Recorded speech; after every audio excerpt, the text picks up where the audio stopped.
बिस्मिल्लाहिर्रहमानिर्रहीम। अस्सलामुअलैकुम। आप इस वक्त देख रहे हैं लाइव वसीला न्यूज और मैं हूं आपकी होस्ट नाइला भट्टी।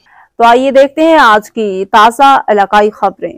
खबर शामिल करते हैं रायगढ़ से। मौसम ने एक बार फिर करवट बदल ली। सर्दी का मौसम शुरू हो गया। तफसीलात के मुताबिक रायगढ़ शहर और उसके गिरदोनवा में तेज हवा और बादलों की गरज चमक के साथ बारिश शुरू हो चुकी है। हल्की सी बारिश का बरसी के सीवरेज का निजाम बिल्कुल मुअत्तल हो गया। सीवरेज के गंदे पानी की वजह से मीन बाजार, गलियों और मोहल्लों की नालियां और गटर आब निकासी न होने की वजह से गंदा पानी उबलने लगा। साथ ही आपको मेन सिनेमा रोड की हालत भी दिखाते चले। कूड़े कचरे की वजह से सीवरेज का मेन होल बंद होने की वजह से लोगों का सिनेमा रोड से गुजरना मुश्किल ही नहीं बल्कि नामुमकिन हो चुका है।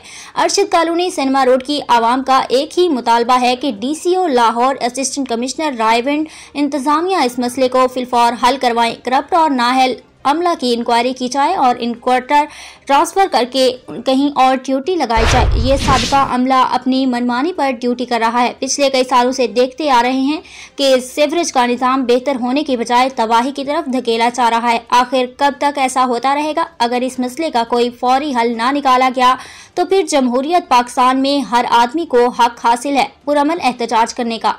CEO लाइव वसीला न्यूज़, राना मोहम्मद जवान जोया।